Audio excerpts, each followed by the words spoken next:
we're now not here with you. We're now like at Miami Beach, you know, we drink. You like coconut? Yes, you like. We drink cold coconut with ice and music, reggae. Yeah.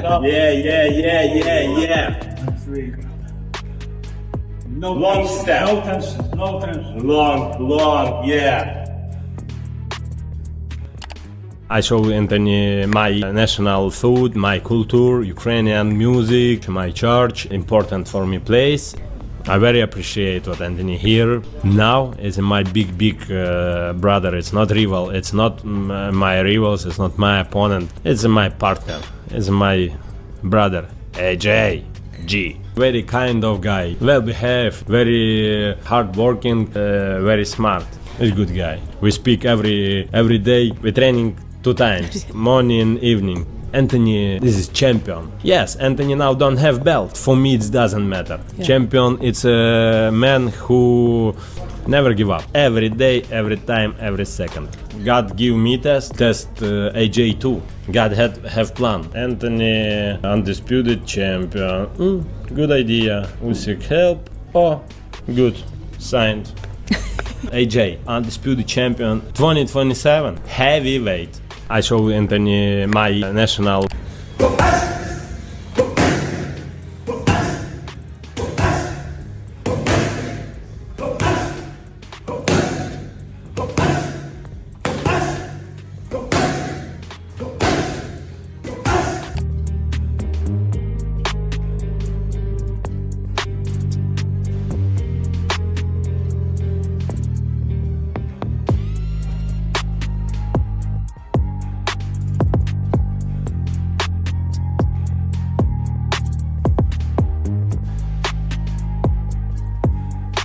The matchup between Oleksandr Usyk and Rico Verhoeven is officially scheduled for May 23, 2026, and it's a fight that few people expected to come together. On one side you have one of boxing's most skilled champions, and on the other a dominant kickboxing legend. The physical contrast is obvious from the start. Rico naturally carries more size and weight, while Usyk relies on speed, movement, and ring intelligence. That clash of styles alone is enough to make the fight fascinating. Alright guys, we're in Zevenbergen, Super Pro Sports Center, the home of some of the best kickboxers in kickboxing history. It's sparring day, so it's gonna be one hell of a training. When Oleksandr Usyk begins a training camp, the structure of his routine usually stays familiar, but the workload increases significantly. Every drill, every round, and every session is designed with one goal in mind: being fully prepared for every moment once the bell rings.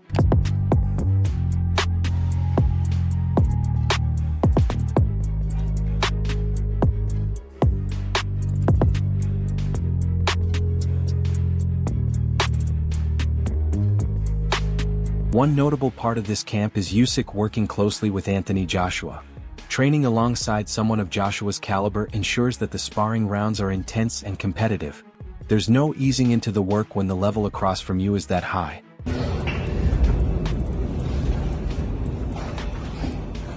Yeah. No. Yes. Maybe. Yeah. So. From there, Usyk shifts into movement-based exercises. Shadow boxing, footwork sequences, and reaction drills make up a big part of the session. You'll often see him incorporating tennis balls and small coordination drills. They may appear basic, but they refine his timing and keep his movements precise.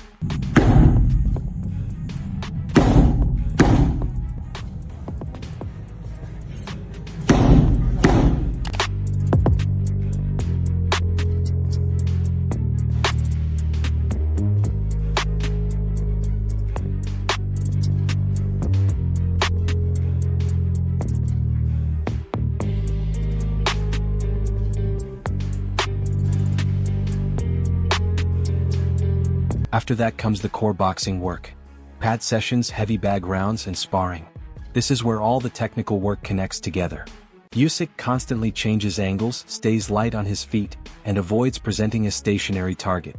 His jab plays a key role in controlling range, and everything he builds stems from that foundation. Even during sparring, control and positioning matter more than simply throwing power.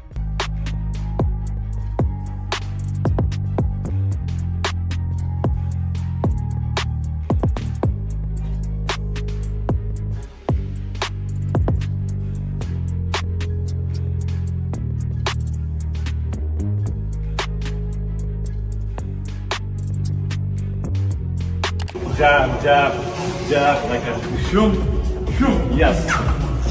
Strength and conditioning are included as well, though his focus isn't on lifting massive weights. Much of his training involves bodyweight exercises, resistance bands, kettlebells, and balance work. The aim is to maintain strength while preserving agility and flexibility. Recovery is just as important, with stretching, rest, and mobility work helping his body stay ready between sessions.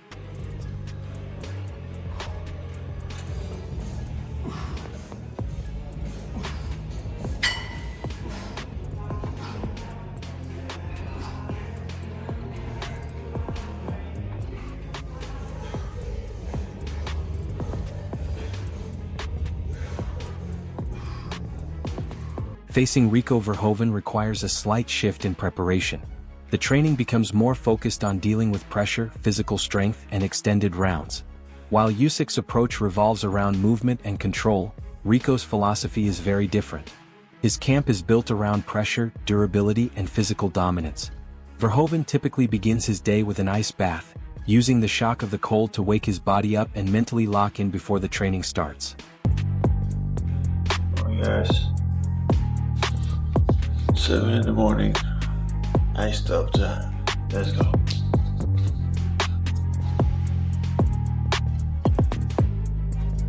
We're turning on some motivational speech, and then they're jumping in.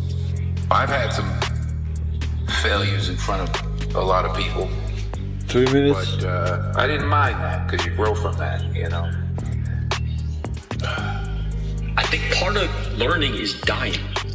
I think part of learning is you gotta die a little bit. Because what is learning? Learning is me giving up on my old ideas. And those ideas have to... After that, he moves into conditioning drills aimed at building a steady pace he can sustain throughout the fight.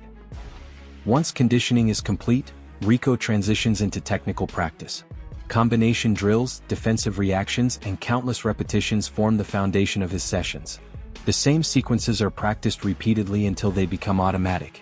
For him, it's not about surprise, it's about executing every movement cleanly and consistently.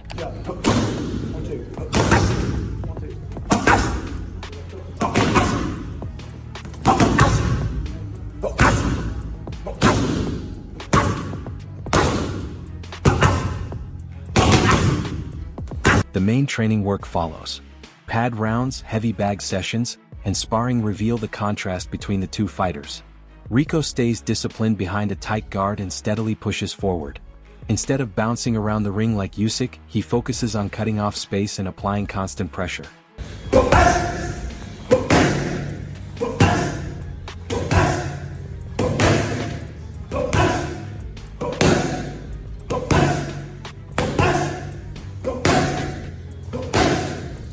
His sparring partners are chosen with that same goal in mind. Larger fighters, physically strong rounds, and scenarios designed to simulate resistance. The intention is to remain composed and in control even when the exchanges become rough and demanding. Yeah, like back him up with that, I can start adding more. I like to do a lot of money. Big whip.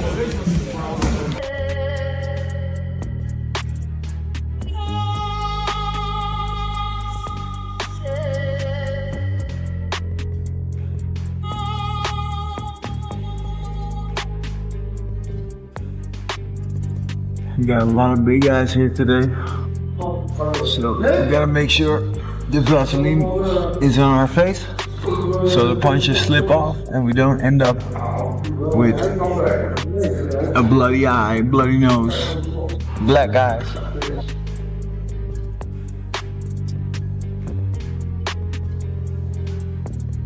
One more round. Rico's strength training also leans more toward heavier work. Traditional weightlifting, explosive power drills, and extensive core conditioning are key parts of his routine. The objective is to generate maximum power while staying stable and balanced in every exchange, all while maintaining the endurance needed to keep that pressure going. Sean, why are we doing this exercise? Speed, power, strength, conditioning. That's the way to do it. There is no limit. Always start.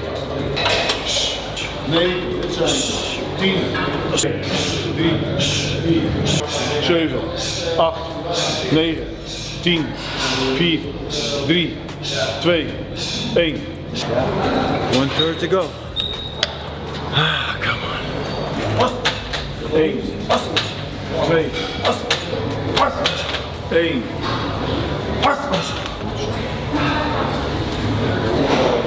The problem is not the first one. After the first one, there's a second one. There's a third one.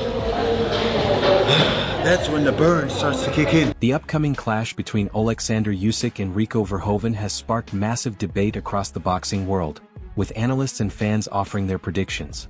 Teddy Atlas described the fight simply as show business, explaining that the crossover element didn't surprise him at all. In his view, Usyk has already earned the freedom to take a fight like this. Atlas reminded people that Usyk captured Olympic gold, dominated the cruiserweight division, then moved up to heavyweight and consistently defeated much larger opponents along the way. Now, we've had a history. It's an entertainment business, right? And I know there'll be people that are going to say that, you know, they're going to be pros and cons about it. My feeling is, look, Usyk has earned the right to take a one-off, if you want to call it that. And just like everyone else is taking a shot at doing that, he's earned the right. He's fought everybody. And he has put himself now into that status where he can be called one of the great heavyweights of all time. He's earned that. He's fought everyone. Olympic gold medalist, unified the cruiserweight titles, and then fought everyone heavyweight, beat all the bigger guys. When discussing Rico's chances, Teddy Atlas was blunt, saying he believes the odds are extremely slim. After studying footage, he felt Rico does not possess the technical tools required to deal with a fighter like Usyk. Atlas noted that Rico often stands upright, which can leave him open to clean shots. Against a southpaw with Usyk's precision, that can be dangerous. While Rico's right hand is considered his strongest weapon and theoretically could trouble a left-handed opponent, Atlas doubts that single factor will be enough. In his opinion, Usyk's skill set, versatility, and balance between offense and defense make him far too complete. Wade Clemens also acknowledged that Rico is a serious threat. He described him as big, powerful, experienced, and far from an unknown name. However, Wade emphasized the difference between the two sports. In kickboxing, many of Rico's attacks are built around kicks and knees, but inside a boxing ring the fight is limited strictly to punches. Wade believes Rico could knock out many fighters under boxing rules, but facing someone with Usyk's technical level is an entirely different challenge. That he also raised another question regarding the heavyweight title. Wade wondered whether Usyk should still be allowed to hold the belt if he chooses to take part in crossover matchups like this. His concern wasn't about Usyk's ability, but about what a championship represents. For him, the title should always mean the best boxer fighting the best available opponent in the same sport. If crossover fights are happening, Wade suggested they should be treated as separate showcase events rather than official title defenses. Ariel Helwani also shared his perspective on the matchup. While he did not predict Rico to defeat Oleksandr Usyk, he made it clear that Usyk is widely regarded as one of the best fighters in the world and arguably the leading heavyweight of this era. At the same time, Ariel felt that many people may be underestimating Rico's abilities simply because they are unfamiliar with his background. However, Helwani mentioned that the fight might have attracted even more attention if the opponent had been someone like Francis Ngannou. Even so, he did not criticize Usyk's decision to take this fight. Ariel believes Usyk has already faced nearly every challenge in boxing, including rematches and major championship bouts. Because of that, Ariel feels Usyk has earned the freedom to participate in a massive event, especially if the show takes place somewhere as grand as Egypt. The bigger question, according to him, is whether the fans truly wanted this matchup and whether